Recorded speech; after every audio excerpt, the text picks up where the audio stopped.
தருமபுரி மாவட்டத்தில் பக்கத்து வீட்டார் தாக்கியதில் மனமுடைந்து மண்ணெண்ணெய் ஊற்றி தீ வைத்துக் கொண்ட கல்லூரி மாணவி சிகிச்சை பலனின்றி உயிரிழந்த சம்பவம் பெரும் சோகத்தை ஏற்படுத்தியுள்ளது. தருமபுரி மாவட்டம் ரெட்டிஹள்ளி கிராமத்தைச் சேர்ந்தவர் மாத்தையன். இவருக்கும் பக்கத்து வீட்டில் உள்ள ராஜேந்திரன் என்பவருக்கும் இடையே வீட்டருகே உள்ள ஒரு இடம் சம்பந்தமாக அடிக்கடி பிரச்சனை ஏற்பட்டு வந்ததாக கூறப்படுகிறது.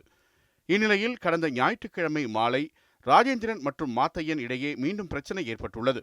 தகராறு ஒரு கட்டத்தில் கைகலப்பாக மாறிய நிலையில் ராஜேந்திரன், அவரது மனைவி நிர்மலா, மகன் நந்தகுமார் ஆகிய மூவரும் சேர்ந்து மாத்தையனை தாக்கியுள்ளனர்.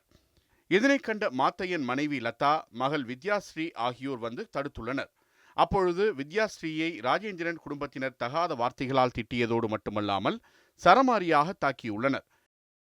ராஜேந்திரனோட பையன் நந்தகுமார், அவன் வித்யாஸ்ரீயை தகாத வார்த்தையில திட்டினதுனால வித்யாஸ்ரீ கம்ப்ளைண்ட் பண்ணியும் 2 குடும்பத்தையும் கூப்பிட்டு சமாதானப்படுத்தி தான் அமிச்சாங்க. எந்த கம்ப்ளைண்ட்டும் எடுத்துக்கல. அதனால அந்த பொண்ணு மன உடைஞ்சு தற்கொலை பண்ணிக்கிட்டா. இப்பயாவது அந்த நந்தகுமாருக்கு தக்க தண்டனையும் அவங்க குடும்பத்துக்கு தக்க தண்டனையும் வாங்கி கொடுத்தா அவளோட ஆத்மா சாந்தி அடையும். இதனையடுத்து தருமபுரி நகர காவல் நிலையத்திற்கு சென்ற மாத்தையன் தன்னையும் தனது மனைவி மற்றும் மகளை ராஜேந்திரன் குடும்பத்தினர் தாக்கியது தொடர்பாக புகார் அளித்துள்ளார். புகாரின் பேரில் நகர காவல்துறையினர் இருதரப்பையும் அழைத்து விசாரணை செய்து எச்சரித்து அனுப்பியுள்ளனர். வித்யாஸ்ரீயை தாக்கியவர்கள் மீது நடவடிக்கை எடுக்கவில்லை எனவும் கூறப்படுகிறது. அவங்களுடைய பையன் வயிற்று மேலே எட்டி வச்சு தக்காத வார்த்தையில் பேசி, நீ காலேஜில் படிக்கிற பொண்ணே போறியா, வேற எதுக்காக போறியா, சரியானது அவர் பேசாமல் தப்பாக பேசி மன உளைச்சல் கொண்டு இன்னைக்கு ஒரு உயிர் கொன்ற அளவுக்கு கொண்டு வந்துட்டாங்க. காவல் நிலையம் சென்று வந்த பின்னரும் ராஜேந்திரன் குடும்பத்தினர் தகராறில் ஈடுபட்டுள்ளனர். இதை தட்டி கேட்க வந்தபோது மீண்டும் வித்யாஸ்ரீயை அவர்கள் தகாத வார்த்தைகளால் திட்டியுள்ளனர். இதனால் மனமுடைந்த கல்லூரி மாணவி வித்யாஸ்ரீ தன் உடலின் மீது மண்ணெண்ணெய் ஊற்றி தீ வைத்துக் கொண்டார்.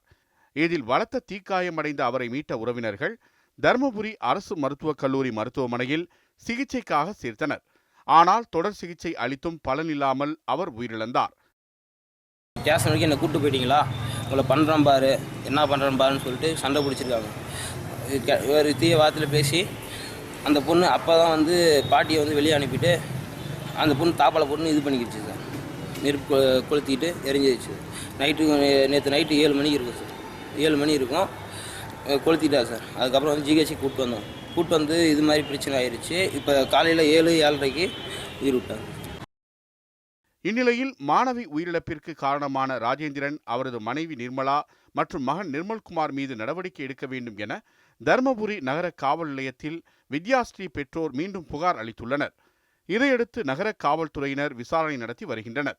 அதே நேரம் கடந்த 2 ஆண்டுகளாக ராஜேந்திரன் மற்றும் மாத்தையன் குடும்பத்தினருக்கு இடையே அடிக்கடி தகராறு ஏற்பட்டு வந்த நிலையில் இது குறித்து நகர காவல் நிலையத்தில் பலமுறை புகார் தெரிவித்தும் காவல்துறையினர் எந்த நடவடிக்கையும் எடுக்காமல் சமரசம் மட்டுமே செய்து அனுப்பியதாக உறவினர்கள் குற்றம் சாட்டியுள்ளனர். பெண்ணுடைய வலிக்கு போலீஸும் ஒரு காரணமாக ஆயிட்டாங்க. கூப்பிட்டு பேசியிருக்காங்கன்னு காம்பன்சேஷன் சொன்னால் என்ன செய்கிறாங்கன்னு தெரியல. அதுக்கு தக்கவான நடவடிக்கை இல்லை. கிட்டத்தட்ட காலங்களாக அந்த பொண்ணு வீட்டார் கேட்டால் நான் அப்படி இப்படின்னு மிரட்டிட்டு தான் திரும்புகிறாங்களே, யாருக்கும் அடங்குன மாதிரி தெரியல.